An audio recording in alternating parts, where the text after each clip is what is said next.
In this episode of The Bear Roars, Dan Caruso sits down with Michael Zeisser, managing partner of FMZ Ventures and former chairman of US investments at Alibaba Group, for a conversation that spans continents, industries, and eras of innovation. Michael shares his journey from a small village in eastern France to leadership roles at McKinsey, Liberty Media, and Alibaba.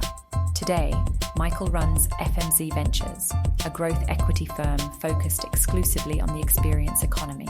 He unpacks how consumer behavior is shifting from material goods to transformative experiences, and why this evolution presents one of the most compelling investment frontiers of the next decade. Let's poke the bear to kick off the conversation. Michael Zeisser, I am so looking forward to this. You and I met not too long ago. I learned a lot about you since then. We spent a fair amount of time together, but I'm going to learn a lot more about you here. And I want to start by talking about your accent. Where are you from, and how did you end up here? Which we're going to find out originally in this area. Then you moved away, and then you more recently came back. But tell us about your background. What's the accent from? How did you end up in this part of the world? Maybe we can do a guessing game, although you know already. I want to start by just saying thank you for having me, inviting me to join you here at the podcast and share a little bit about what I'm doing, what I'm trying to do. So, well, a big part of what we're featuring on the podcast is our individuals and their firms that are part of the investing in tech companies in Colorado. In Colorado, we have this perception that there isn't that much capital formation that takes place on the ground here in Colorado, meaning there aren't that many investors who are venture investors who are located here. And that has rapidly changed over the last 5 years. You're one of many examples. So we try to feature a lot of the emerging leaders in the investment world here on the ground here. And that's why I'm so excited to have you, is you're yet another example of a meaningful pocket of investment that focuses on tech, has a long track record, and is here on the ground in Colorado. Yeah, wonderful. Thanks for saying that, Dan.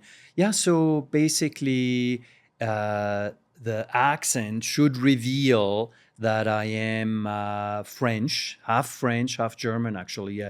Grew up in a tiny little village on the border, on the French side of the border between France and Germany. Wow. And I feel very blessed because I definitely was not predestined to sit here today. So I come from very modest backgrounds. And how did you end up from a small town on the eastern border of France to ending up in a? I mean, what we're going to learn in this podcast is the wide range of situations you've been at. You have been around probably more board tables of interesting companies than most people I know.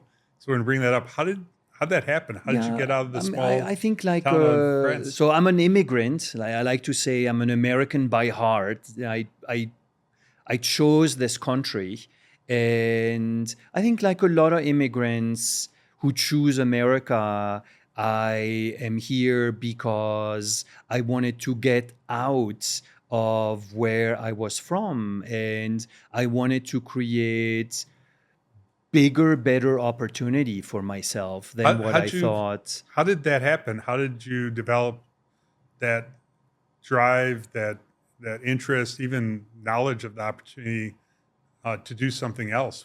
What sparked that? I think it's for everyone like me, and there are many like me, the ingredients are always hard work and effort and a lot of luck. And so I was good at school, good at math, and I was offered, or I won an opportunity when I was in university to do an exchange with Boston and the universities in Boston. So you were at a university in France at the time. What university was that? Strasbourg. Strasbourg, and then you were in an exchange program where you... Yes, the two cities, Strasbourg and Boston, are sister cities, Okay. and they decided for the first time to pick 10 students from each university and send the 10 students to the other city, basically. And it's the usual essay writing and interviews and so forth.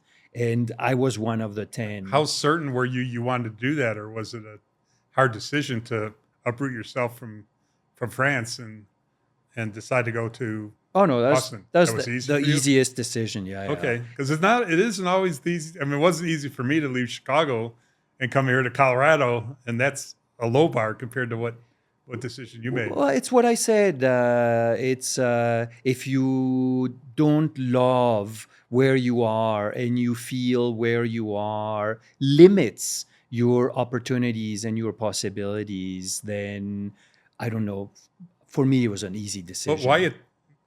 why at that age was it so obvious to you that you need to do something different, or you would be limited in what you could do? Well, the old world, France, the UK, Germany, are much more rigid societies where there is a much more strict social order. And I mean, I haven't been there in 25 years, but largely it's probably still true, the yes. case. And so if you're not born in the right circles and you're not going to the right high schools that lead to the right schools, we don't have over there the same kinds of meritocratic opportunities as exist here, and why so many people come to America. So I felt this and I kind of knew this. And so when I had the opportunity to spend, I mean, the internship was supposed to be 4 weeks, and I spent 4 months. When I got the taste of it, it's like one says, you can never unlearn something that you learn. And so I could never untaste the freedom that I tasted Wow. when I came to America. And I don't think we all, I mean, a lot of us here take it for granted. I'd like to think I don't take it for granted, but I probably do a lot more so than I would care to admit. But I like to think that anyone who is listening to this podcast has already won a lottery, or they likely wouldn't be in a position to know about podcasts in general, or know to listen to this one. They probably, haven't had to. Many have, but they probably were born here and had more access to the right education, et cetera. And so making the most of what we have, I think, is our responsibility as individuals, and appreciating kind of the circumstances that we were kind of born into, and the opportunities that we have. So I do hope one of the things that this podcast does for its listeners is inspire those to really figure out their journey and make the most of it, recognizing that, boy, this is a huge opportunity. Your life is a huge opportunity to make the most of it. I mean, I genuinely think this is the best country on earth. And I know this is a common belief among immigrants. And what you say is very true, and is documented that a lot of Americans kind of take it for granted, don't appreciate the gift it is to live here in a country where there is no society is perfect and is without issues. And of course we have big problems, but on balance and relative to any other place, this is an amazing country. Yep.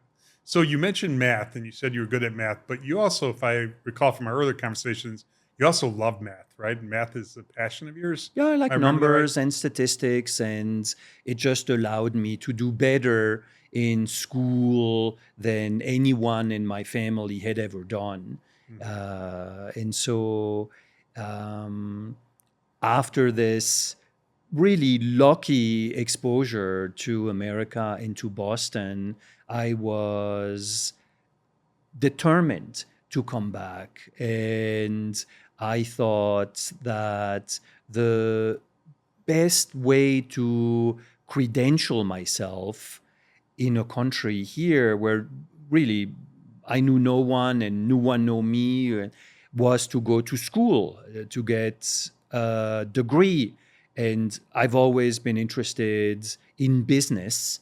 And so I decided to come to business school. And of course, given where I was from, the cost of attending a US business school was completely out of reach for me. And so I needed to find people or institutions that would finance this. And again, I think I was very lucky because I found a scholarship program that Procter and Gamble organized at the time.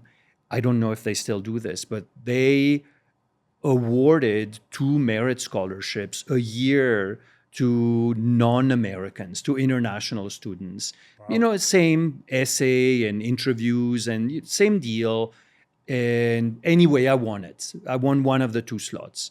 And so that allowed me to go to Kellogg.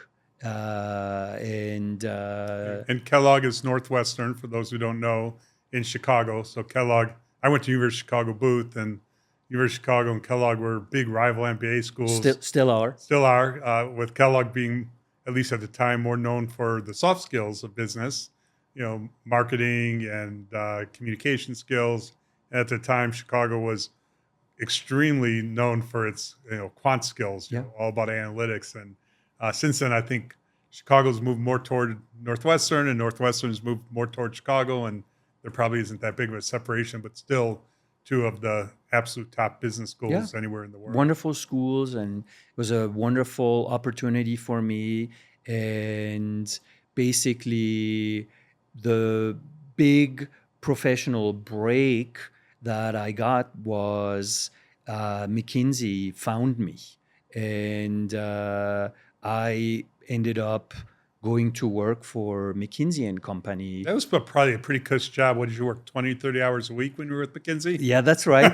That's exactly, the culture. So tell our folks here what it's like to work at McKinsey as a consultant. Well, even to this day, but probably even more so. I mean, it's hardcore. It's the real deal. It's hardcore. Yeah, it's very long hours, and you travel basically all the time, and you're gone all the time, because the practice is to work on client premises, and it's basically nonstop. Yeah. But you learn so much so quickly. I mean, at very young ages, typically very early in career, you are working on projects that are the attention of the CEO, the attention of the board, kind of hard problems that they're facing and want outside support. So the learning curve and the benefit you get out of, whatever number of years of intense experience in an environment like McKinsey, you could ride your whole career. Yeah, exactly. And that's why I really think of it as an extraordinary break for me, because extremely hard jobs to get in those days. I mean, I applied. I never got a call back. Oops. Sorry. I'm sure that was a big mistake. I was used to that in those days. And the network of people you meet, and the alumni network, and the opportunity to see different situations. By definition, the consulting work is organized in projects. It's project-based. And so every 6 to 12 weeks, you're on a different project. And then as you climb the ranks, you're on many projects concurrently. So the learning curve is very steep, because you're exposed to all of these different situations, to all of these different cases. Yeah, and I know this was a big part of my career journey. When you're on steep learning curves, followed by other steep learning curves, followed by other steep learning curves, the cumulative effect of that is, 5 years goes by, and the experiences you had are like what others get in their entire careers. And so all of a sudden you're 30 years old, and you've had the equivalent of 20, 25 years worth of experience relative to those who have a more normal kind of career trajectory. Right. In hindsight, of course, at the cost of having a more normal personal life Sure. too. Yeah.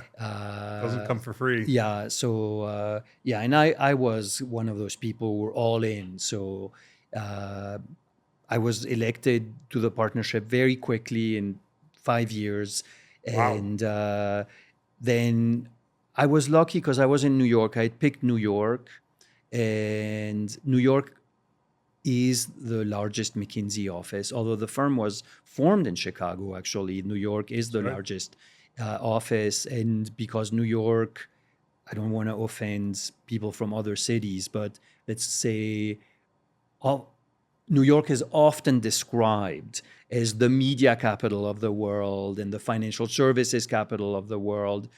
Those are the kinds of industries where I had clients in New York. And those were information intensive industries that were affected and expected to be affected by the internet. Like, I was at McKinsey through the mid 90s to the mid 2000s when the internet really was born as an industry. And it was changing everything.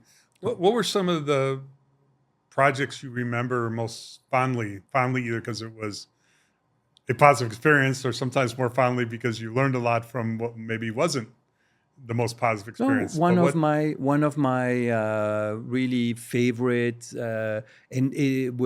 which carries through to this day is there is, McKinsey is very careful about revealing clients and so forth, but there's a very, very large credit. I think 20 years later, you could maybe mention a name or two. Yeah, that's true. That's true too. So I did work with American Express, and I did we used to call them the O1s, the first. So the first strategic study on what would the internet do to travel for American Express. Yeah. And so this was about what year would you say? 93, 94. Oh, so very early. Yeah, so very, very early. Do you recall what the conclusions of the study were, what the recommendations were? I Interesting to hear that compared to what has happened over time. I recall it very well. The question really was, will people buy travel on the internet? And McKinsey said yes. This is a new channel that needs to be taken seriously. And I remember making the projection. We always made these 5-year projections. So this is 94, I want to say 95 maybe, but the projection was by 2020, by 2000, by the year 20% of the tickets will be sold on the internet, of travel tickets. Yeah. And I probably made the same mistake as people make, which is underestimate the short-term impact. I don't quite believe it was 20% and underestimate the long-term, because today it's probably 80%. Yes. And we concluded that American Express needed to create something that really didn't exist at the time, an online travel agency. Yeah, for people listening, this probably sounds funny, but this wasn't obvious at the time. It was not obvious. What is the internet really going to be that big of a deal? When's it going to be a big deal? And most of the people who were in the decision-making roles, your clients, were not technically highly proficient. Highly skeptical. Yeah, they probably thought 20%. There's no way that it's not going to happen that quickly. You guys don't really get it. Not that they would necessarily say that out loud, but a lot of them, I'm sure that's the way they were behaving. Yeah. And then we recommended that building an online travel agency required a skill that American Express did not possess, namely technology, and recommended that American Express find a technology partner and create a joint venture to build that online travel agency. And then we were quite involved in bringing together Amex and Microsoft. And then big announcement. That was Wall Street Journal, front page, American Express, and Microsoft announce a joint venture to create an online travel agency. And the reason why I like to think back at that time is because that joint venture is what today has become Expedia. Really? Yes. And the young business development executive at Microsoft with whom I interacted at the time to create all of this was Rich Barton. And of course, Rich Barton then became the CEO of Expedia and is now the founder of Zillow and the founder of Glassdoor. And Rich is not only a prince of a human being, but also one of the most accomplished entrepreneurs in the industry. And Rich, by the way, I don't know Rich very well, but he and I both have homes in the same community in Cabo at El Dorado. So I know I've interacted with Rich. I'm not sure. Sometimes it gets blurry who's who in that community. That's funny. But I know Rich is there, and I know I've had some conversation with him. So this is going to help me have more conversations with him. He's really an awesome human being, yeah. And as we'll get to now, I am focused exclusively on what I call the experience economy. And of course, a large segment of experiences is travel experiences. So I feel that some of the early exposure that I had at McKinsey to that industry, to the is stuff that I have been carrying with me for the past 25 years. Okay, so if you hired McKinsey now and said, I want to understand where the travel industry is headed with AI, I want a 20-year outlook. What do you think the young team at McKinsey, they'd go off and work a bunch of hours. What do you think they would tell you about how AI is? I mean, let me just put into context what my wife and I are taking a trip in September to Sicily and Tunisia. And we did both work with a somewhat traditional travel agent, but one that traditional meaning the way they approach it is similar to the way they would approach it 3 years ago. But a lot has changed in 3 years. It's called Gen AI. But in parallel, I also used Gen AI to help plan the trip. And in a relatively small amount of time, me who doesn't do this kind of planning for a living, I was able to produce what looks to be an extraordinary itinerary. And I don't know how we would ever gotten there without Gen AI, no matter how much interaction we would have had with a traditional agent. It was pretty phenomenal. But that's in the here and now. Look forward, 10, 15, 20 years. What do you think Gen AI does to the travel experience? I mean, the only honest answer I can really give to that is I don't know. Yeah, but McKinsey can't. It's a young team from McKinsey. They can't go to their client and say, I don't know. They got to come back with an answer. Well, I might, this is not where you want to take the conversation, but I would disagree with the premise. I would not hire McKinsey to tell me what is going to happen in the travel industry in 10 years or so. That's a good point. Who would you hire? Well, I would hire younger people to begin with, and I would probably call a lot of the entrepreneurs and the founders who are trying to change travel today and try to form a consensus around the visions that they have. Yep. So, well, that's you as the venture capitalist talking, which we are going to get to a lot of. So we're going to come back to that when we start talking about you as a venture capitalist in today's world. So, you're at McKinsey, you've become partner at a young, early stage of your career. Early stage, yeah. And just to fast forward, at some point, so I stayed there quite a while. I was at McKinsey for 12 years, so relatively long for McKinsey tenures. And then I really, and I say this, I really think I got very lucky a handful of times when it counted. And I had the good luck to do work for a McKinsey alum here in Colorado, John Malone. And at some point, John, having gotten to know me as a McKinsey partner who was doing a little bit of work for Liberty, John said, Michael, why don't you join the team? And so I made the transition that many consultants make to basically jump over to the client side.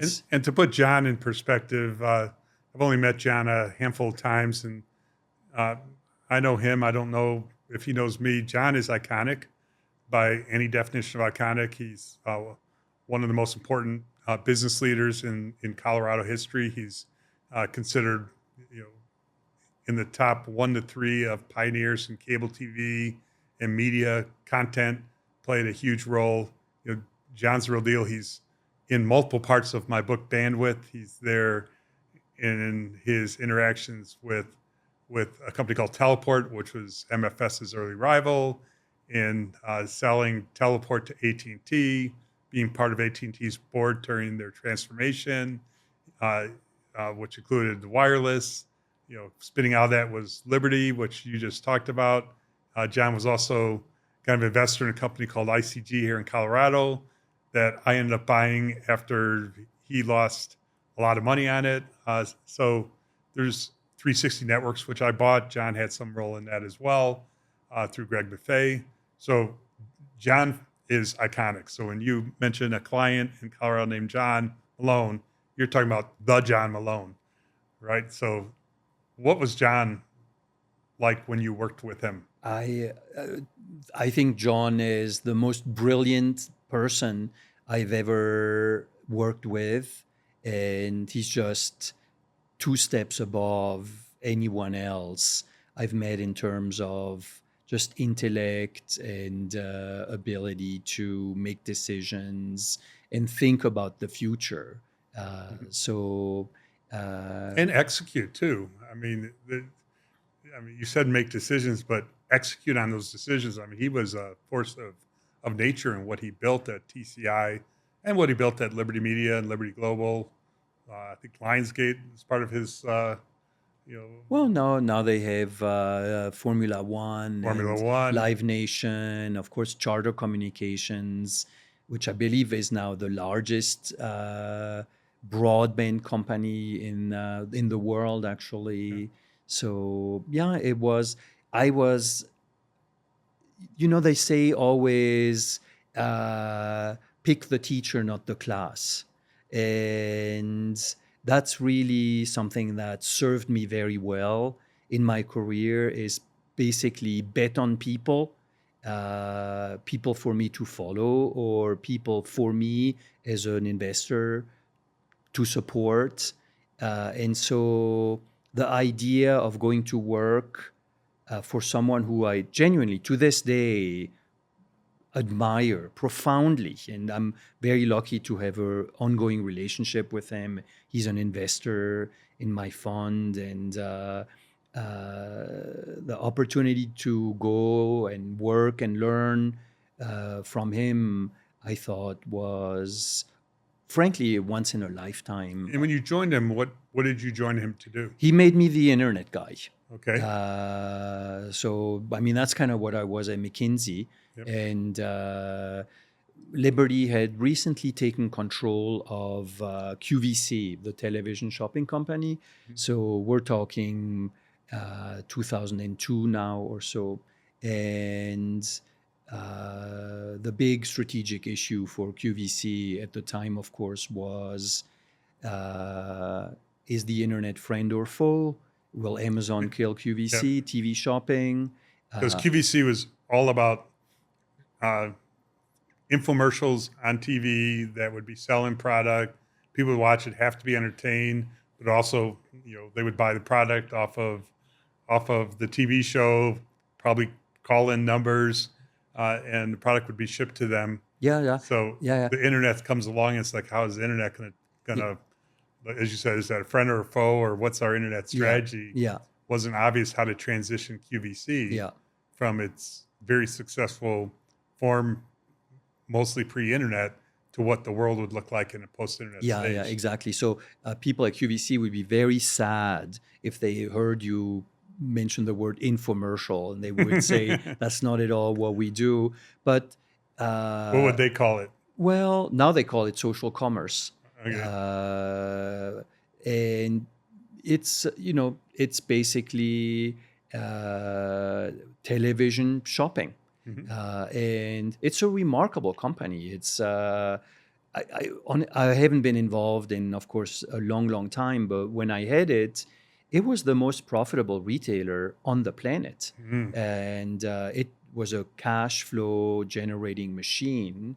And the only strategic issue was what to do with the internet. And I worked very closely with the team. I was kind of in charge of QVC and worked very closely with the team to help QVC transition to being a multi-channel retailer, which was obvious that was the answer. These things, even if they're obvious, they're always harder to do than appears.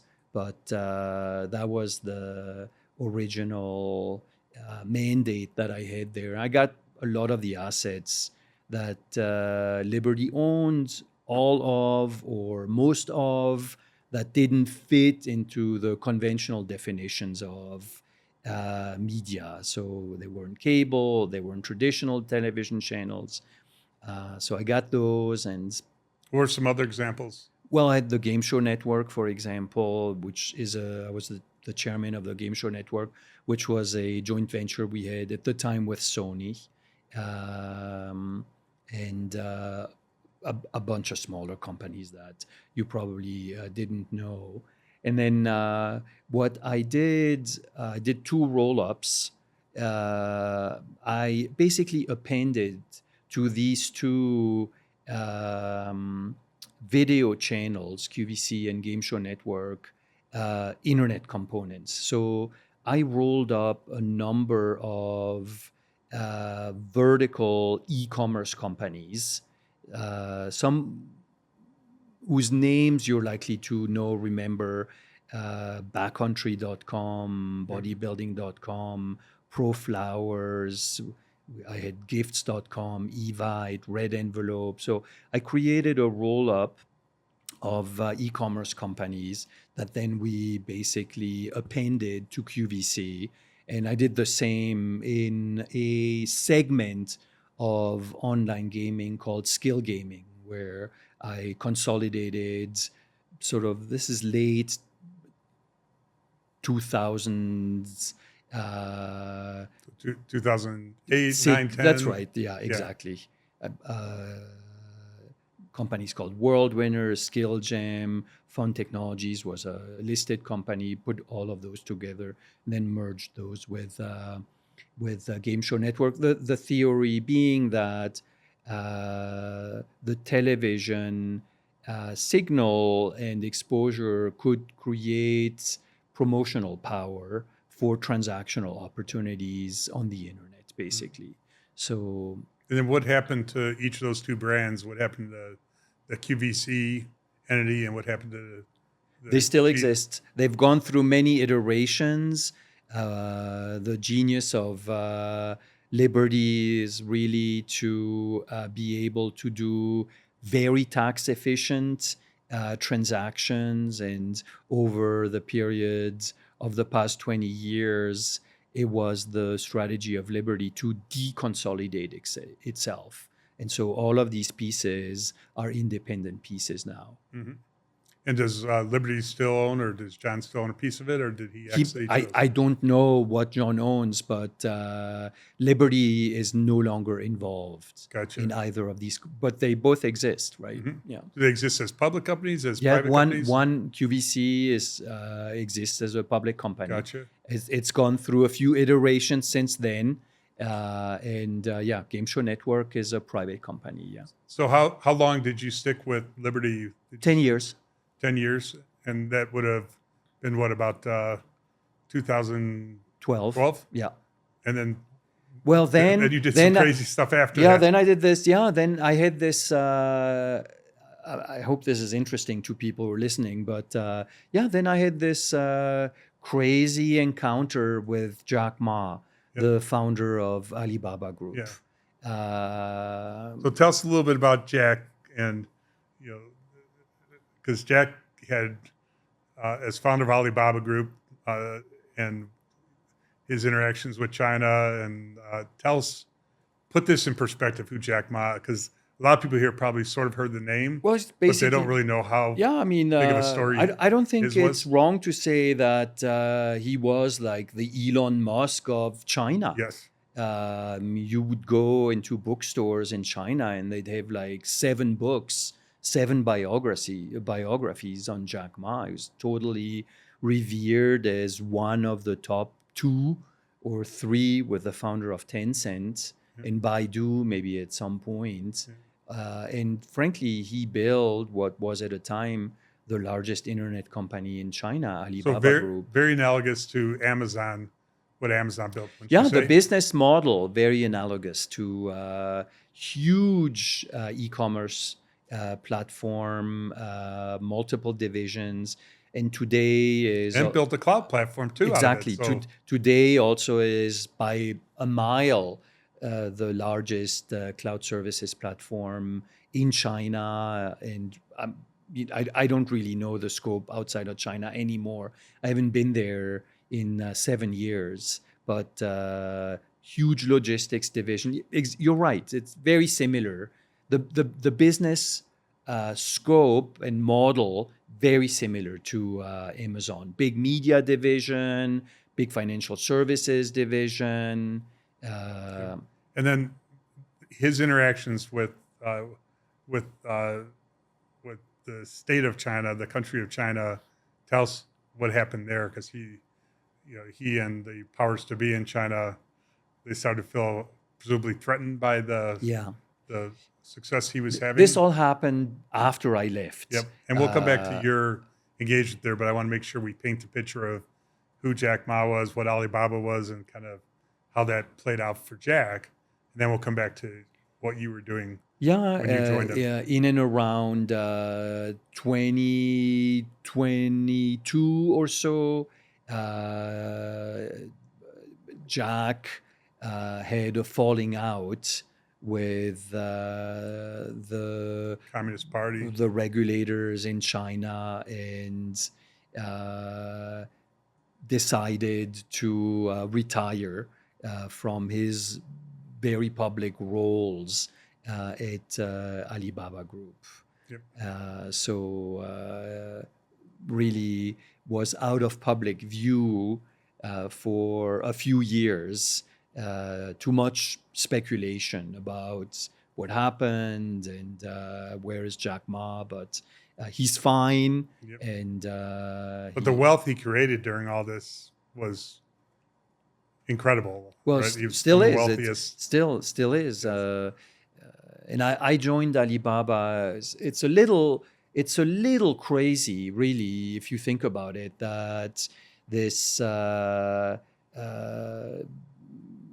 top, the Amazon of China, if you want to call it that, would pick, a French guy to lead open its U.S. office and build its international investment organization out of Silicon Valley, right? It's kind of crazy if you think about it, but yeah, it just kind of happened. And had you been in Silicon Valley, living there prior to that? No, I was here. You were here, so you moved to Silicon Valley. Yes. To spearhead the opening of Alibaba's. Yeah, because this was a few years before the IPO, and then we had the IPO in September 18. Forgive me, 14. And wait, when did Zayo go public? We went public in 2014 as well. Did you? I'm trying to remember, in October. So Alibaba beat us by a month. By a month, yeah. And a few zeros in their valuation. Well, I mean, that's it. Yeah. I think it's still the case, but at the time, the Alibaba IPO was the biggest IPO in industrial history in the world. And we raised $25 billion. And, I was the guy who was supposed to spend some of it on investments and acquisitions. Yeah. How was from a cultural standpoint, how was it interacting with Alibaba being a Chinese-based company, you being here in the U.S. with a French background? How was the cultural interaction? Was it easy to communicate with each other, or was the communication difficult for various reasons? It was difficult, and it was more difficult than I had anticipated. I thought that, being an immigrant, I could basically make anything work, more or less. What I underestimated was I would say, the compounding difficulty of being, frankly, a Pacific Ocean away. Like, home office is in Hangzhou, which is a big city, they have plenty of big cities, but it is a big city, about 3 hours by car south of Shanghai. And so it's a 13-hour or so time difference, a big time difference. So you basically are on the phone or on Zoom until whatever, 11 midnight our time, pretty much every day, because that's their morning. Was the pre-Zoom world, so you were probably more on phone conference calls than you were on, which it's hard to be on a conference bridge now that doesn't have video. Yeah. I mean, it feels so incomplete and so easy to get distracted. Yeah. So, but that was the primary way of communicating, certainly in the early part of when you were there. Yeah. So you have the distance, and of course the time difference that comes with the distance. Then you have the language. That's a very Chinese company. And that means that most of the senior people do not speak anything other than Chinese. And I certainly do not speak Chinese. Mm-hmm. And so the mechanics of communicating and in investing or in strategy, it's all about the nuance. Mm-hmm. So you want to explain why two companies are different or how two strategic options are different. And the nuance is all in the detail. So words, language matters a lot. And so that is another layer of difficulty. And then I had never been in a circumstance where I was working away from headquarters. At McKinsey, with New York being the largest office, McKinsey would never say there is a headquarter, but if there were a headquarter, it would be the New York office. Mm-hmm. And of course, HQ for Liberty was here in Denver. So I had a lot of experience of being able to get stuff done at headquarters, access to the decision makers and so forth. Not the case when you are in the U.S. subsidiary, if you want, a notion and a language away from headquarters. So plus, there's just fundamental cultural differences too between a Chinese-based internet company and a U.S. or Western-based internet company. There's got to be pretty fundamental cultural differences, I would imagine, that are over and above the geography and the language. You have I developed extraordinary admiration for the Chinese people and the work ethic and the commitments. They do something called 996. Do you know what 996 stands for? So this is an expression that every Chinese person knows very well, and it describes the expectation for work. And it stands for you start at 9, you come to the office, you're at the office by 9, you stay until 9, you do this 6 days a week. So that's what 996 stands for. And that was very much the norm across China. And Of course, Wow, if you- 996. 996. If you wanted to be promoted, you had to stand out. You had to do more than 996. And that But doesn't take into account commute time, which if you're in China, could often be, yeah, a fair amount of commuting too. but just a level of dedication and commitment and discipline that I found is nothing but remarkable. And at the same time, as you say, totally different culture. And my reference points for having grown up and worked in our Western cultures were basically useless for understanding, how they operate. And I wasn't there enough. I moved from Denver to San Francisco to Silicon Valley, and I tried to spend as much time in China as I could. So I was there every 5 weeks, basically.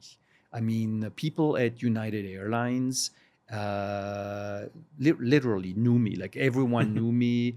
For a while, this is, so we went public in 14, I want to say in 15 or so. United Airlines actually created a flight between SFO and Hangzhou, a direct flight, largely because they understood Alibaba and the heft of the company. They saw us invest in the United States, and they wanted to make this easier for us. So Walk us through some of what you did during your Alibaba experience. What deals did you do? What companies did you get involved with? So the investing philosophy of Alibaba, which I thought was thoughtful, was to use investments to advance the strategic direction of the company. Companies make investments for all sorts of reasons, and some companies make investments for financial reasons, which candidly doesn't make any sense to me. Why would industrial company XYZ need to have an in-house venture fund? Beats me, but a lot do. Ego. Yeah, who knows? But at Alibaba, the explicit purpose was no, we're going to use investments or acquisitions for strategic purposes only. Of course, they have to make sense financially, but there needs to be a strategic purpose behind any investment or acquisition that we make. So that had a lot of implications, the most important of which was that the investment teams couldn't just come up with, let's make this investment and let's make that other one. Instead, we really needed to be, I'm going to call it customer oriented, and understand what the business objectives of the 5 business unit leaders at Alibaba Group were. What were their objectives, and to what degree could M&A or investments help further these objectives?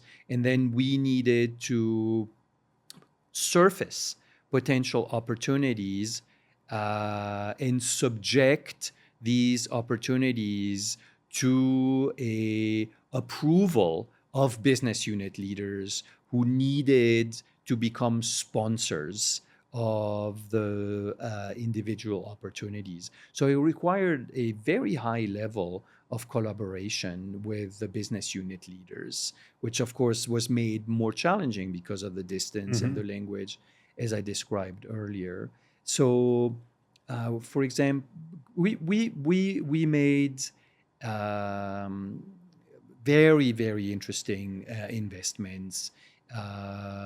For example, we invested in Amblin Entertainment, and that is the production company of Steven Spielberg. Okay. So What was it called? Amblin Entertainment. Yeah. Okay, that brand didn't land with me, but that was Okay, that was Steve Jobs, you said? Steve Spielberg. Steve Spielberg. Okay, gotcha. And we were able to, we made this investment, it was strategic. We had a media business in China, and we basically were able to negotiate as part of the investment certain commercial distribution terms that were favorable to Alibaba Group, for example. So that's how that, for example, that investment Sure. was a strategic And what was investment. Alibaba's ambitions to establish a presence in the U.S. at the time? I assume coming off the public offering, one of the initiatives and why you were on board was to bolster their presence here in the U.S. Yes, exactly. Jack had very aggressive ambitions that he stated very publicly about making Alibaba a worldwide company that would have a presence everywhere. And he had this very, I thought, inspiring vision of connecting small businesses everywhere to purchasers everywhere. You know, Alibaba really was built to serve small businesses in China and help small businesses in China find buyers outside of China. That was the original vision for Alibaba, and he just wanted to expand this globally. And I don't think Alibaba did any major acquisitions in the U.S., but it probably contemplated several. Yes. Any that they got close on that you were involved with? Yes, but those are things I prefer not to Okay. talk about. Yeah, but All right, yes, good deal. Yeah, Okay, so you stayed with Alibaba till I stayed with Alibaba 5 years. okay. And at the time, it was becoming very clear that the conditions between China and the United States in particular were unfortunately changing. And the two... What do you think caused it to change? Was it the status of Hong Kong? Was it what caused China and U.S. to go through a stage where more tension has, I think it's safe to say, has formed? We've become more separate as opposed to we're on a path of getting closer together as countries. If you went back 10 or 15 years. Yeah, I mean, it would just be very speculative. And I think a lot of people who were better students of these things than I am have offered lots of views. But you have two global powers, each of which has hegemonical ambitions. And so more and more, there was a sense of, China wants to be more of an equal of the United States on the world stage. And, maybe that created some reaction. And it's hard to know who started it, but it's... Do you think there's a path where the two countries, say over the next 5 years, can start coming back and get more in a positive alliance as opposed to a rivalry that seems to have a lot of tension around it right now? So I wish, and I wish because I think it'd be better for the world. The US and China are the number one, number two economies in the world, and then by a mile, before number three. And it would be better for the world if the two largest economies were open trading partners and opened each other's markets. But that's not the world that we have today. And I believe because change ultimately would be good for the people in each country and for the world, I think the long arc is one that leads towards more collaboration, but in the short term... But that's not a given, though. I mean, that's not a given. certainly the very long arc you would presume is the case. But yeah, whether we're back on the good side of the arc or not is, anyone's guess. But it certainly doesn't feel comfortable right now. In the time frame that you mentioned, 5 years, I really don't see any meaningful change to the current condition. Yep. Who knows? I mean, I agree with you, but if we were sitting back in halfway through President Reagan's presidency, we would have thought there was no end in sight between the tensions between the Soviet Union and U.S., and all of a sudden things start to get better in a significant way. So hopefully we'll have that kind of experience sometime in the not too distant future with China, where we just end up where two countries start to get on a track where it's more collaborative. Yes. So Alibaba, you leave Alibaba. Is that when you moved into the venture capital world? Yeah, exactly. And so before we go through the experience of venture capital, talk about your current firm right now. Like what are you doing right now, FMZ? Let's focus on the here and the now, and then we'll talk about the path in which you created what you're doing right now. Yeah, so I run FMZ Ventures. We manage about 300 million. Yep. And we are... And we is about how many partners? Are you still the only one here? Two partners. Two partners here in...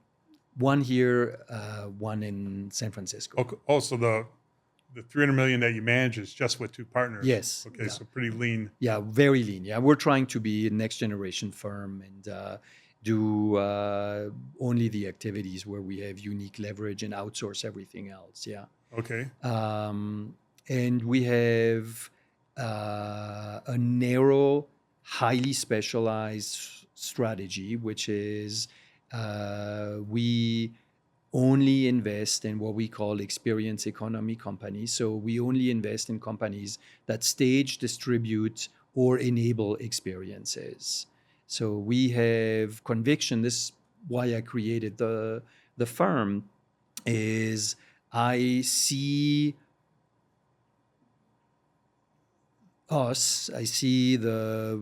largely the Western societies be at a transition point, and I see the emergence of companies that give people experiences. So I see us be in the early stages of the emergence of a new sector, which I call the experience economy, which is comprised of the companies that stage, distribute, or enable experiences. With the advent of Gen AI, a lot of when people look into the future, what's going to happen because of AI, they see a world where the average person has more leisure time. Yes. They're going to not have the 999 schedule. They're not even going to have the, perhaps they're not even going to have a 444, whatever else schedule, but they're going to have the ability to experience life where it's not, for many people, perhaps not as tied to what you think of as a day job.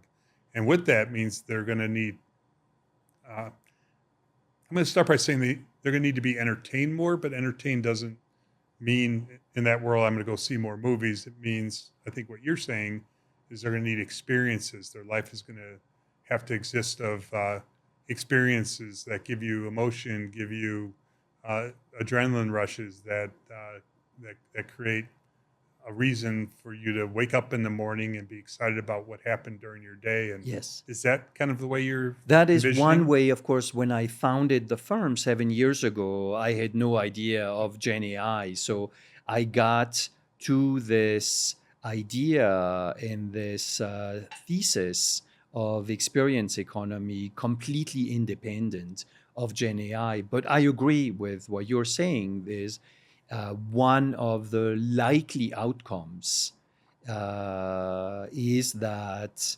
because of the productivity gains that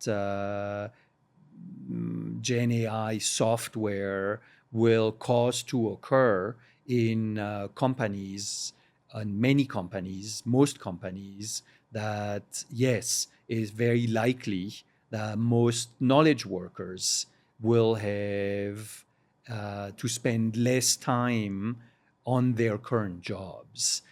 I mean, and there could be plenty of negative repercussions to this too. We'll all live through it. We'll all find out what happens. But for sure, one of the vectors now of this change could be, or seems to be, superficially seems to be, people will have more free time because they're not going to have to spend the same number of hours doing the work they're doing today. Yeah. So are you found, so Jeremy Bloom, who lives here in Boulder, took over as CEO to X Games, which part of what he's bringing to the table there is to make X Games much more experiential. You broaden the platform, do more with it. Have you been following what he's doing with X Games at all? Not in as much detail as you have, but in general, the people who own experiential franchises, tournaments, festivals, are all already thinking about, if not already adding more time to their experiences. So what used to be a festival that started Friday afternoon and went through Sunday now increasingly starts on Thursday afternoon and goes through Sunday. Yeah. So we haven't announced this yet, but by the time this podcast drops, we will have announced. In fact, we might even begin to announce it as early as today. Is that right, Kendall? It's called the Boulder Roots Music Fest. So the idea, and it's going to launch this October here in Boulder. It was already in the works by a group here in Boulder that is called the Roots Music Project. They do organization of festivals for others, but they want to do a festival here in Boulder, kind of modeled after Sundance, where it's in and around the venues of Boulder. So we had a similar thought that, hey, wouldn't it be nice to do something that is kind of mimics Sundance, but on the opposite side of the year and is around the theme of music, but build a creative tech aspect to it. So as we got to know each other, we decided to partner together, and we're launching a joint entity that's called Beer Roots, and it's going to be the owner of this Boulder Roots Music Fest, and get launched this year. And we're going to try to create a lot of, maybe not so much this year because there's only a few more months before it happens, but create a much broader experience around it. Not unlike what Robin Thurston is doing with the Outside Fest in Denver itself. Which is wonderful, yeah. Which is wonderful. I mean, it's only their second year, and boy, he had 35,000 attendees. I went there. Our team each went there for a day. He included a business plan competition on the front end of it, fireside chats the second day, and then a lot of music and film during the weekend, and a lot of experiential activities. And yeah, we see the vision here at Boulder of get it started, but hopefully it grows into something that's more than just a long weekend, but can be, maybe like Sundance, a week plus of activity that includes the tech crowd, the investor crowd, and a lot of experiential all around. I think it's wonderful you're doing this. Yeah, we're excited. It's going to be via a nonprofit, so we're helping to fund it materially from my foundation to get it started, but hopefully the whole community rallies around it. That's wonderful, yeah. Yeah.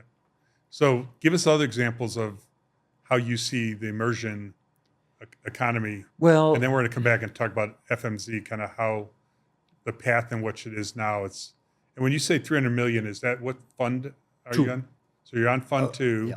And Fund 2 got launched just not even a year ago. Not even a year ago. Yeah. So I'm early. Fund 2 is fresh. Yeah. Fund 1, we'll talk about some of the portfolio companies, but talk more about the theme, the immersion theme. So basically, what had caught my attention, so basically, even going back to American Express and travel 20 plus years ago or so, I have spent the vast majority of my career with internet businesses, with largely consumer internet businesses. And just by luck, a lot had to do with what I now call experiences. Of course, travel, and then at Liberty, Live Nation, Ticketmaster, and I mentioned Game Show Network and so forth.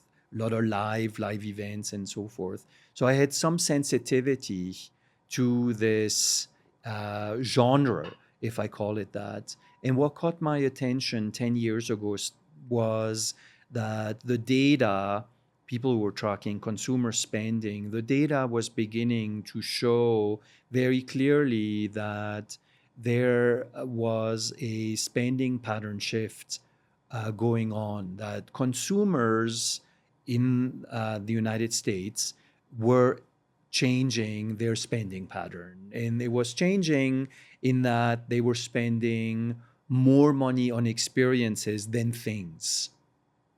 And that analytical data demonstrated trend caught my attention because as consumers, we are creatures of habit.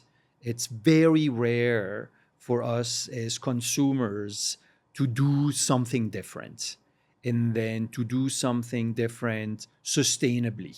Yet the data, it's very clear. I don't think anyone disputes it. Now it's more obvious even than it was 10 years ago.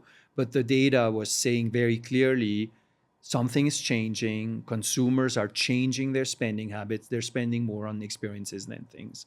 And I found that intellectually really notable, and I couldn't figure out why and what happens here and why. And I spend a lot of time trying to understand, why am I seeing this data tell me what this data is telling me?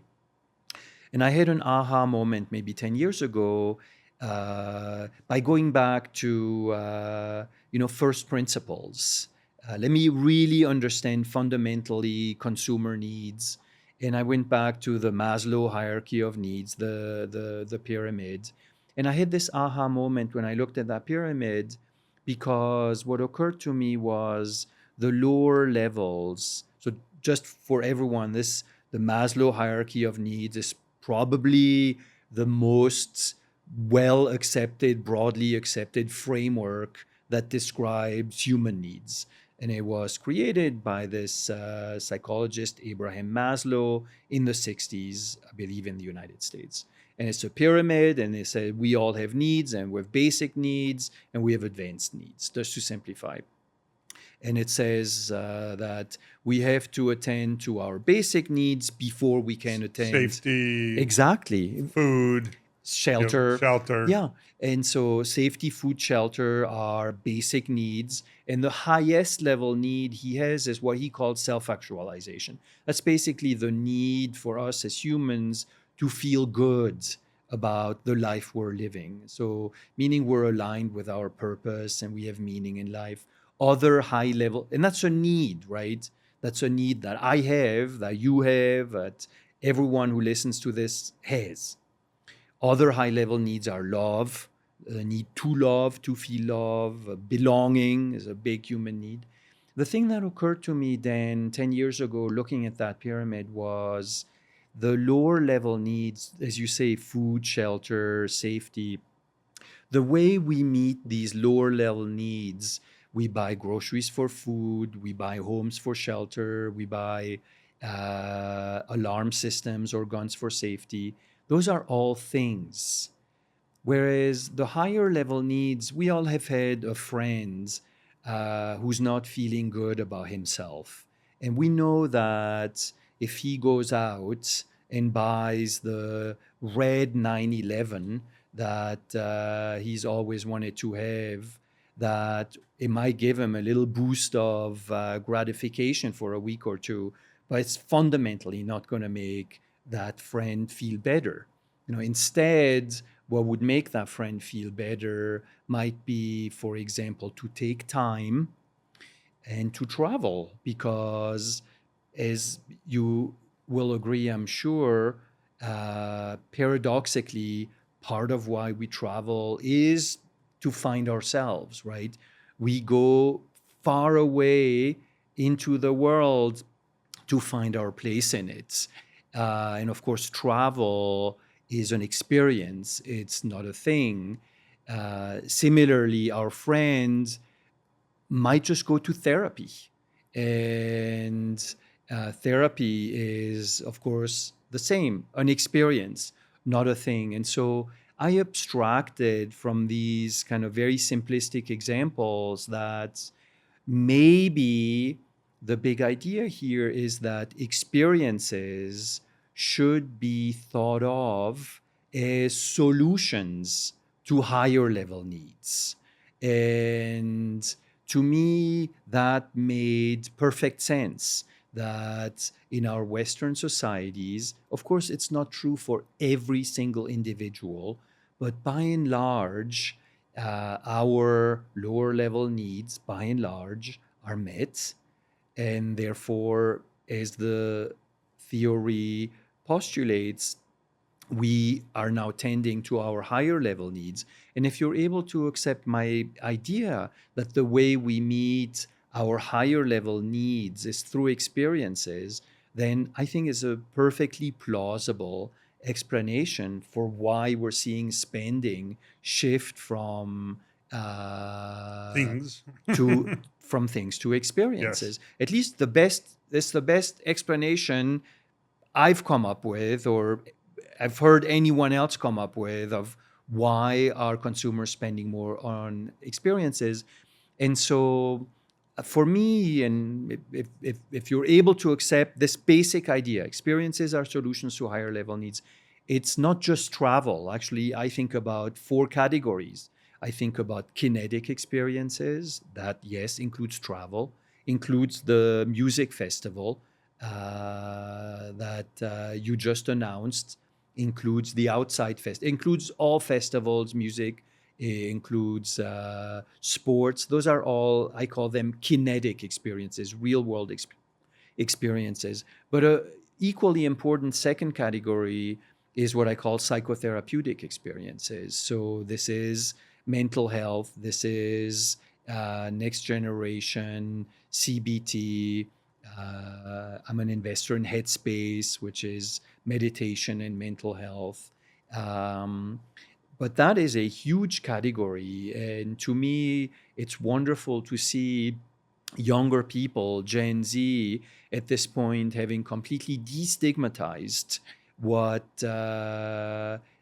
is mental health. And a lot of young people will use as part of their common vocabulary the idea of self-care. They will say, I need some self-care time, which is not an expression that my generation ever used, for example. But I think that's wonderful, actually. I think that's a good thing. Different. It's totally very different. And it is a paradox that sort of our, I'm going to call it medical industrial complex, is much more developed when it comes to physical ailments than it is developed when it comes to mental ailments. And this creates, in my opinion, huge opportunities to bring about improvements, bring about access, and help people, frankly, with their emotional regulation, their mental health. And of course, we all know that we have a very significant issue with anxiety and depression and loneliness in this country. So to me, it's a big problem. In other countries too. Other countries too, yeah. I've not had the opportunity to spend time in areas like Japan, but you hear those types of expressions in many other cultures where people just feel very isolated, very alone, and they're finding their way through immersion in kind of gaming and other kind of online experiences. Yes. So we have kinetic experiences, we have psychotherapeutic experiences. Category 3 is what I call functional experiences. Those are experiences that add functionality to humans. For example, learning, longevity, fitness, some of which these categories are being deeply disrupted by Gen AI, as we talked about earlier. And then I think a lot about virtual experiences. So I think about, I may be wrong, by the way, by doing this or by doing it this way, but I think about experiences in a much more expansive manner than the conventional definition of experiences. I can't remember what year this was. This goes back a number of years. And there was the internet thesis, software eats the world, that everything's about software.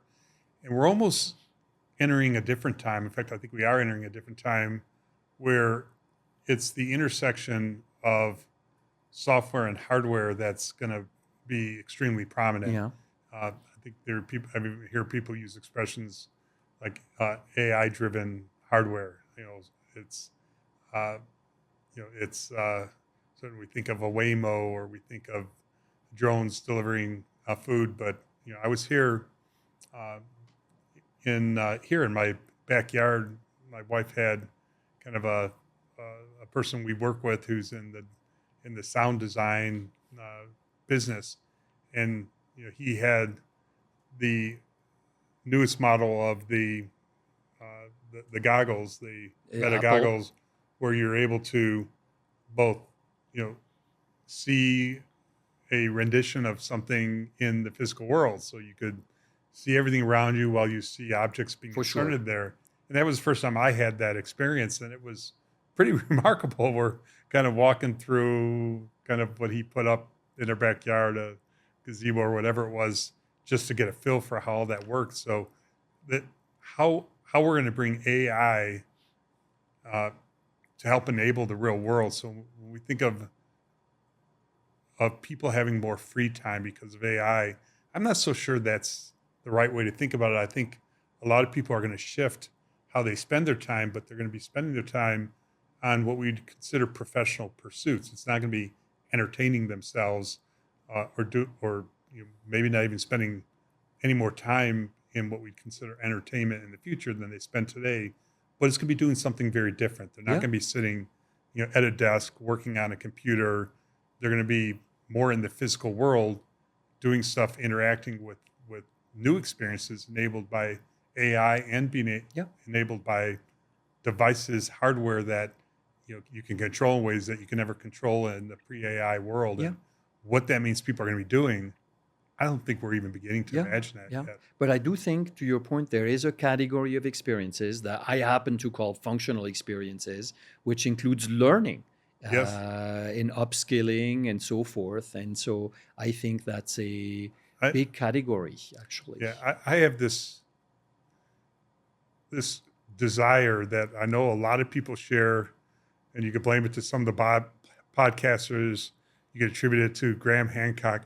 I want to know what happened on Earth 30,000 years ago, 20,000 years ago. It's not going to affect my life at all, but for some reason, I just want more to be discovered. I want more to be understood about kind of prehistory and what was really happening. There was something that came out a few weeks ago where they discovered, I forget what country in Europe, but Western Europe, the remnants of what they termed a factory of the Neanderthals, where it was an organized community and they had a big setup where they were processing kind of, I don't want to say meat, but from their carcasses, what to do with all the parts. And it was a whole community built as a factory. And who would have known the Neanderthals already were developing kind of manufacturing processes? How smart were they? What did they really know? Why should like someone in our era, want to be spending time trying to understand something from eons ago? It's just part of human nature. But when you have, when we're going to have more time, not just to learn, but to participate in the discovery of that. I mean, Graham Hancock is making people think about things that, we didn't even know were worth thinking about. I think that's part of the immersion experience, and how to use very smart software, AI, with sensing devices that are going to get better and better capable, quantum enabled, to really discover about our past and maybe discover about our future. That will be reasons for us to spend time on that. Yeah, totally. Yeah, no, it's fascinating. So let's go to the origin story of FMZ. So tell us how you started that, what, tell us about your partner. Well, it's What kind of largely, led? yeah, it's largely along building on what I just described. I was fascinated by this notion of experiences and But the way experience. you articulate that now, you couldn't have been able to articulate it that way when you were first saying, "Hey, it's time for me to leave Alibaba. I want to be a venture capitalist." What did you do? Like, how did you get that going? It again was a combination of good fortune and just work. I had developed this thesis. You're right. It probably wasn't nearly as elegant, if it's elegant It now, is elegant now, by the way. back then. But I had this notion of there's something very special that's happening. We're at the dawn of a new era. I have friends. And that was pre-AI, but what Yeah. was the dawn of the new era that you were seeing? Basically, people want experiences. People are committing their resources, their money, their time to experiences. But that wouldn't have been that's a more like obvious thing to observe today than it would have been in 2017. Right. So what was in 2017 that made you think that way? No, it was the same. It was the data. I was looking. I mean, that was my work. My work was even then to make investments. And so I was trying, like all of us investors, trying to read where's the world going, what's happening, what is emerging. And Formula One, I know you weren't part of that, but I think Formula One is a great example of that because the way Formula One has changed in the last several years has been remarkable. Not only do a lot more people want to follow it, but they want to go to Formula One events. They want to make a long weekend and week experience of it, and then they want to go drive Formula One cars themselves on racetracks. They start to live the lifestyle. I mean, I think in maybe 5 years, the transformation of Formula One has been pretty dramatic. It's remarkable. And it brings all of the things you're describing together. You cannot not be impressed by what the Formula One team, the Liberty team, what they've done with that franchise, with that IP. It's extraordinary. And UFC is another example. Exactly. It's a that. big category of, I call them kinetic experiences. Festivals have exploded. Music festivals, right now, culinary festivals are having an extraordinary moment. Like I would just ask you to consider, maybe it's not the first time you do it in Boulder, but at some point consider adding maybe a culinary leg or element to... We're definitely reaching out to the restaurant crowd, to Bobby Stuckey, to Brian Dayton, to Craig, the owner of Steak 316, and we're inviting them to be part of this, where they have theme nights at their restaurants, where we have maybe some talent designed to whatever their theme is, so that we're bringing kind of the restaurateurs, hopefully even into the year one experience. They don't know it yet because we're just reaching out to them now, but I could see bringing them even deeper into the experience and set up special events that bring a food element to it. That's a great suggestion. Thank you. Yeah, I'm reasonably friendly with the people at Superfly, which is a big events company, experiences company. They stage Outside Lands, actually in San Francisco, which is a huge multi-day music festival, also with a very significant culinary component. And they're working as, I believe, in some advisory capacity with Robin at Outside as well.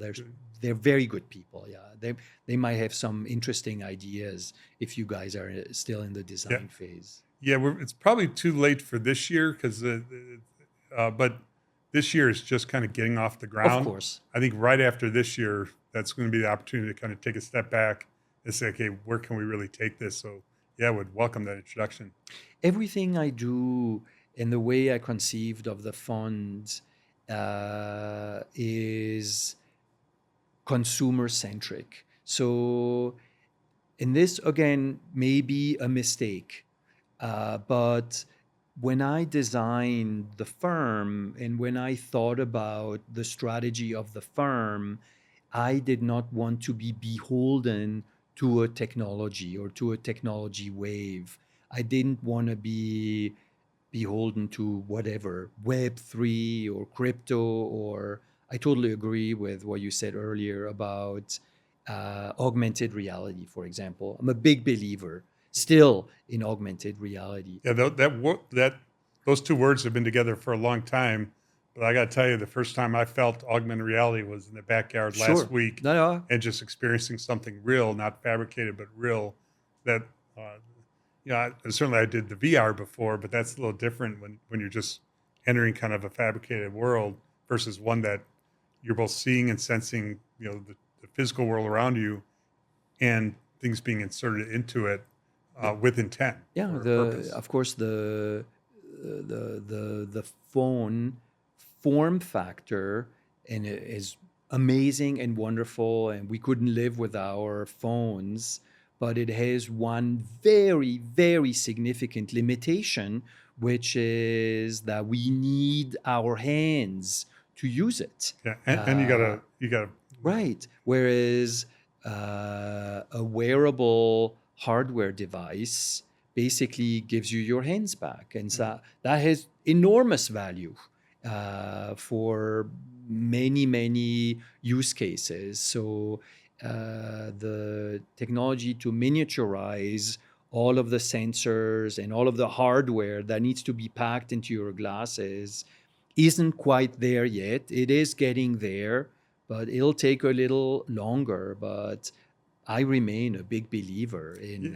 the one idea we're working with on the Music Fest is around the creative tech, kind of bringing creative tech and make that part of the theme. But maybe we picked the wrong words. Maybe it shouldn't be creative tech. Maybe it should be the immersion economy. That might be something that's more forward looking and more, more distinct. We'll have to play around with that a little Yeah. bit. Maybe we could iterate on that a little bit. So FMZ, who's your partner there? Was it the original the partner right now? Was he there when you started Yeah, it? absolutely. Someone who I've worked with at Alibaba as well, so for over 10 years. And so we're What's his name? two peas in a pod, Jordan. His name is Jordan. Yeah. And he's still in San Francisco. Yes. What drove you to move back here to Colorado? I really loved Colorado. I spent 12 years here before I moved to San Francisco. And I love the environment. I love the mountains, I guess, more than I love the ocean. And I love the winter. And I did enjoy our community here of professionals and members of the tech ecosystem. And so I thought that would be a nice place to be. Yeah. And you moved into South Denver, right? Are you In Denver. in Denver itself? Yeah, in downtown. Nice. Yeah. Okay, so you guys formed the firm. Where did you get your initial money? Your limited partners, your backing from? We were very lucky that I had a long-standing friend with whom I had a conversation that you probably had many times over the years with friends of yours who were in transition. I had left Alibaba and I had dinner with my friend, and he basically said, Michael, what are you thinking about, right? That's the kind of normal question that a friend will ask of a friend in that circumstance. And I was basically describing a version of what I just shared with you about, I don't know, I'm exploring lots of things. The one thing that's really caught my attention is this idea of experiences and experiences as solutions. And this I don't really say anymore, but at the time what I said, isn't it a contradiction that if consumers want experiences more than they want things, then where is the Amazon of experiences? And where's the Nike of experiences? And where's the Warner Brother of experiences? Well, I hope it's just up the street with it being Outside Inc. You got it. That's exactly right. Since I'm an investor there and I think of the world of Robin and what they're doing, I think what they're building is everything you're describing. Yeah. So, I really try to focus on easy problems. I try to solve easy problems.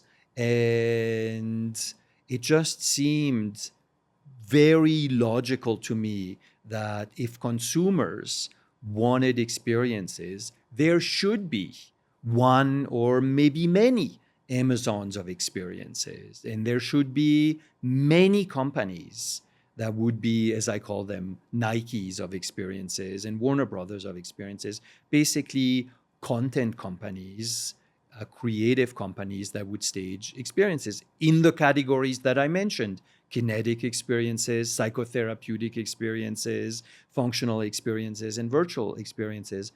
And to me, it was totally obvious.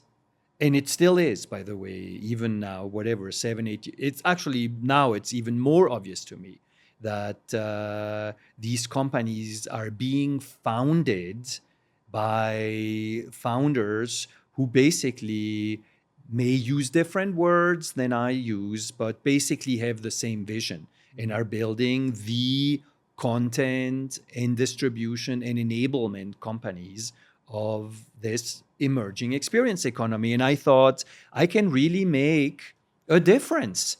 I can help people with capital and little bit of experience and connections and network to realize their dreams. And I thought that would be very meaningful to me personally.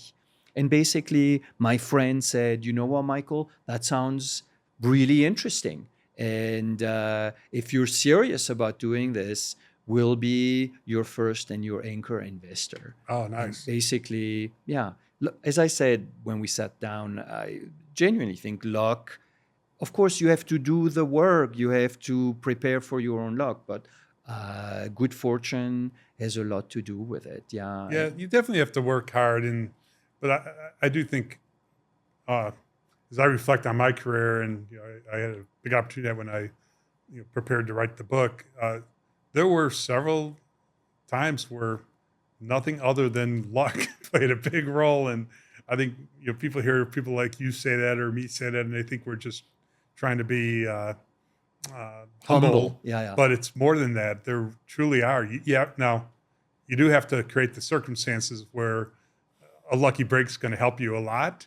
You're not just going to get lucky unless you win the lottery. You're not going to, you're going to have to lean in hard. You're going to have to be ambitious and creative and curious and all those things. But still, there are those moments where you also have to be the beneficiary of just some good old-fashioned luck. And then you have to basically go through the breach. You have to step into the breach, and you have to go for it. And also, I'm sure that's the case for you too. I have had plenty of times when people have said no to me. Are you crazy? No, we're not going to do this. Or no, I'm not interested. Or when I've had failures and things have not worked out. Maybe if these other things had worked out, then I might be in an even better place. Yeah. But it goes both ways. Have you... All City Networks, have you come across them here in Colorado? Yes, of course. Okay, so we're a relatively modest investor in that. They're attracting more capital now as we speak and starting to become more and more of a nationwide presence, but they're certainly an example of what you're talking about. The completely, yeah, in sports. And what I'm trying to do, I have genuine affection for Colorado, and I see myself spend, honestly, the rest of my life here. And I hold myself to a standard of being a good member of our community. And so, to the degree I can help any founder think through a problem. I don't have answers to their problems, but I'm a very decent sounding board. Yeah. And so I would love. I know we talked about this before. I would love to get you into Endeavor, Colorado, which is part of Endeavor Global, which is all about the scale up tech companies and helping the ones who are breaking away from being one of the many startups, but they're starting to break into the scale up phase and have the opportunity to be extraordinarily successful. And if you're interested, we should revisit that conversation at some point and thank you. Yeah. bring you into a more formalized role there. It's a great way to do that, not just locally, but on a global scale. So let's look out into the future. What is, and make it your category kinetic? Am I saying it right? Kinetic, yeah. Kinetic. Paint a picture for us of maybe some ideas that have been shared with you relative to what a kinetic experience could look like as the world of future tech comes into play, 10, 15 years from now.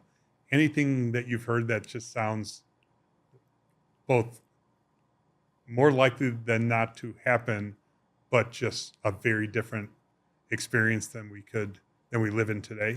Yeah, I mean, it may not. So yes, you mentioned Formula One earlier.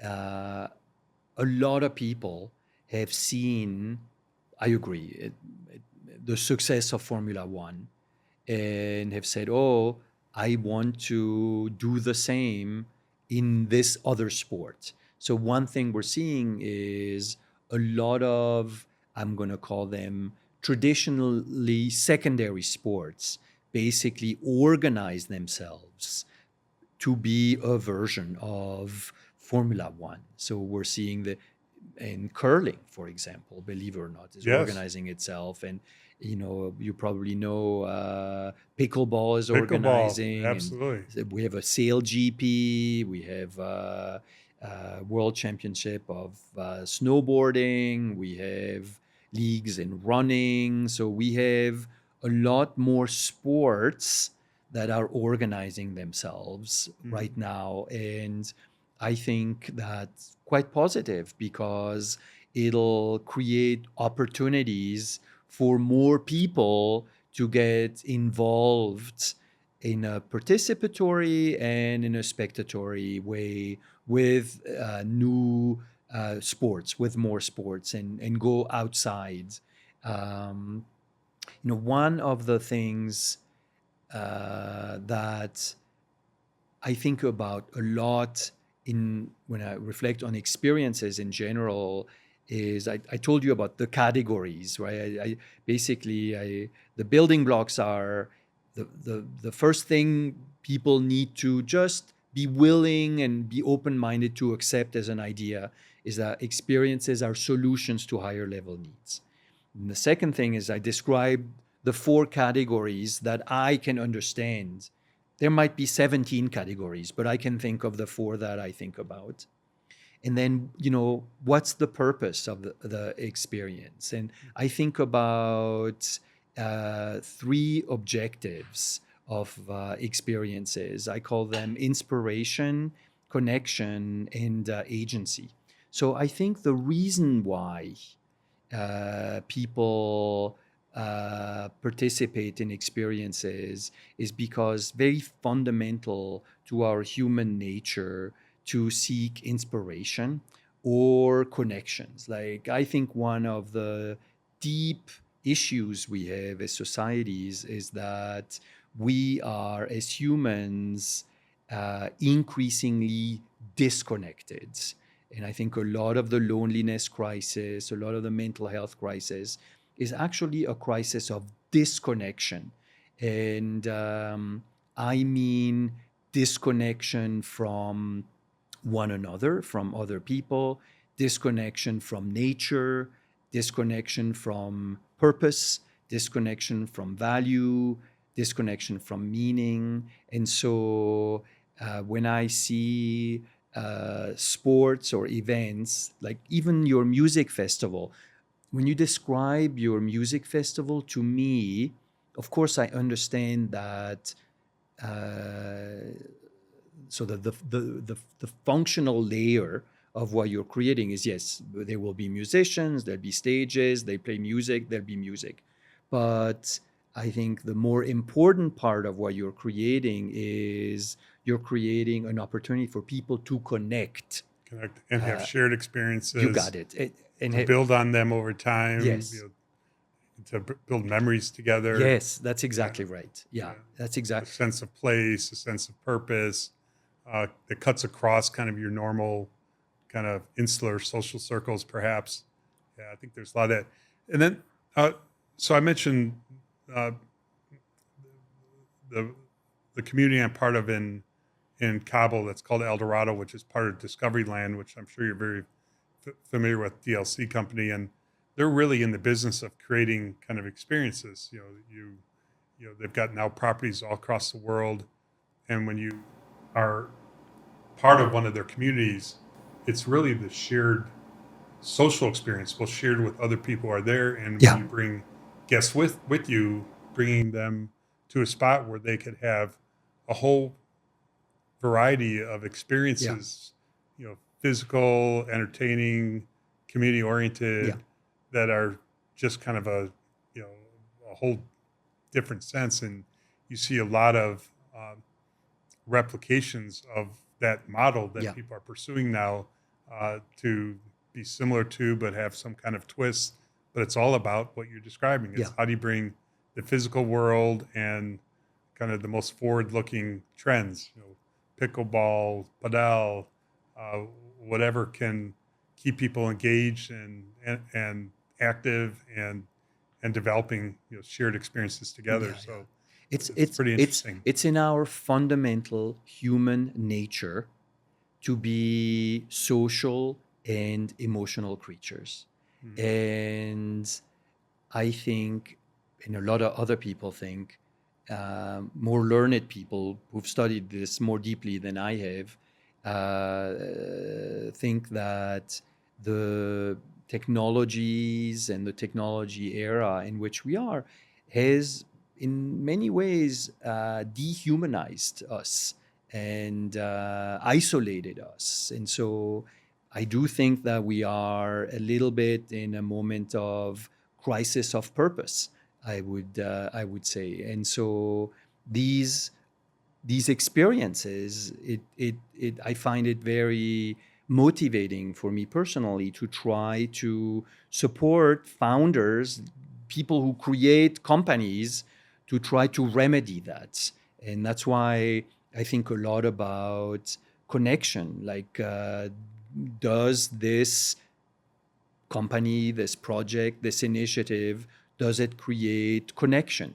Because I believe that that's something that's very valuable, that people actually seek. As a matter of fact, I do believe that in this world of AI and robots and so forth, the value of authentic human connections is actually going up. I think they'll be more scarce, and just basic economics, what is more scarce becomes more valuable. And so it may sound very contradictory for a tech VC to talk about keeping in mind and focusing on basically platforms that create opportunities for human connections, not just human connections, but human connections and other types of connections as well. I mean, we need to free people from their keyboards and from their screens. We need to get them out there in the real world, interacting in ways that are going to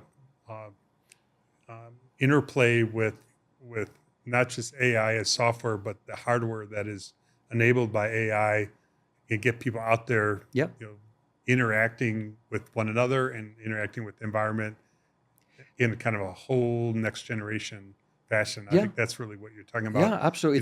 It's part of what I'm talking about. And you mentioned Robin earlier. In Outside, that's totally his mission. Yes. That's what he's trying to do. Get people outside. Yeah, and that is a wonderful mission. Like, how could you not want to support something like this. Yeah. Yeah, no doubt.